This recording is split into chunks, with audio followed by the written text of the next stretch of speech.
السلام عليكم ومرحبا بكم، ان شاء الله تكونوا كامل بخير. اليوم جبت لكم وصفه خبز الباي ولا بسبوسه، يعني ما عرفتش واش نسميها. تجي معسله وتجي بنينه، وتوالم مع لاتاي في سهرات رمضان. لاول مره تشاهد قناتي ما تنساوش تشتركوا في القناه وتفعلوا زر الجرس هكذا يوصلكم جديد فيديوهاتي.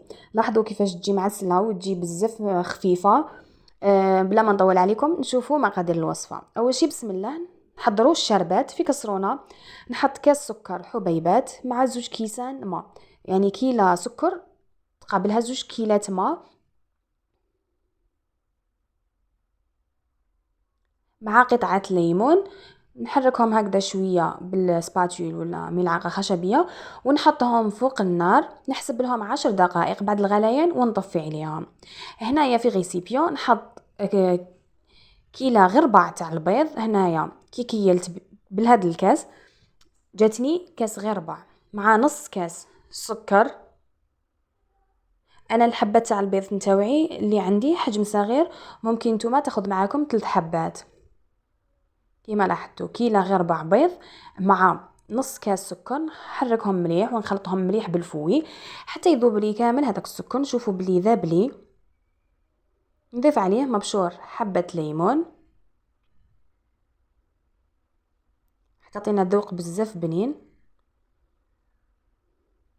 في الوصفه هذه مانيش رايحه ندير الملح، لاخاطش راح ندير لا شابلور، ولا شابلور يكون فيه الملح. هنا عندي كيله غير ربع خليط ما بين الزيت والزبده، يعني كيما كيلت البيض نكيل الزيت والزبده، مزجت بيناتهم.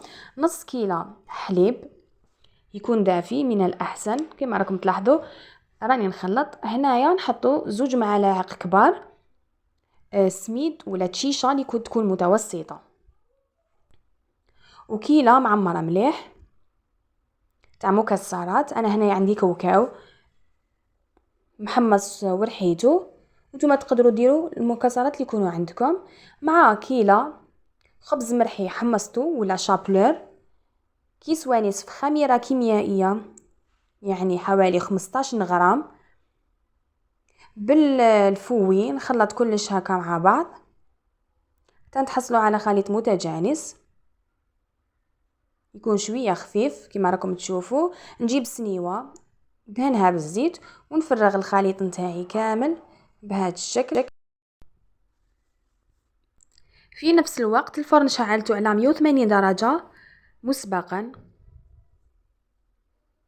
كي يسخن لي مليح نحط صنيوه نتاعي، نطيب البسبوسه نتاعي من التحت. كي نشوفها تحمرت لي من التحت نشعل لها من الفوق تتحمر لي ونطفي عليها. خذت لي حوالي 20 دقيقه. غير طابت لي خرجتها من الفرن وراح نقطعها. قطعتها ل 25 قطعه يعني، والحبه جت كبيره وتعمر العين، جت ما شاء الله. نتوما على حسب واش تحبوا، اذا حبيتوها صغيره ولا اذا حبيتوها كبيره قطعوها كيما تحبوا نتوما. وكي نكمل نقطعها نشربها. بعد ما العسيله تاعي ولا الشربات اللي طيبتها كانت بردت لي تماما. كيما تقدروا ديروا العكس، البسبوسه تكون باردة والشربات تسخنوها مليح. نشربها هكذا مليح على مرتين. نشربها المرة الأولى نخليها تتشرب جيدا، ومن بعد نشربها مرة أخرى المرة الثانية.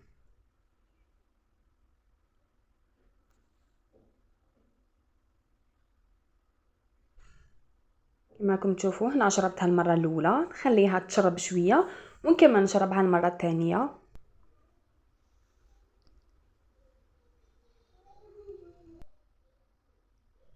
إذا هنايا بعد ما تشرب لي مليح في الأخير رايحة ندهن لها كامل السطح نتاعها من الفوق بتوفيا كراميل، ولا تقدروا تستعملوا المعجون. يعني هذه اللمسه نتاعي انايا. حبيتوا ديروا كيما انا جربوها، راح تعطي لكم واحد المذاق بزاف هايل. حبيتوا تخليوها هكذاك تاني راح تجي بنينه. انا صراحه جربتها عجبتني بزاف، ونرش عليها كاوكاو كان بقالي من الكاوكاو اللي حطيته من الداخل. نرش عليها كامل هكذا يعني التزيين كيما تحبوا نتوما ديكوريوها، لكم الاختيار. نقسم لكم تشوفوا كيفاش جات مشربه وجات بزاف خفيفه، وكي تاكلوها ما تقدروش تفرقوا اذا خبز تونس ولا بسبوسه.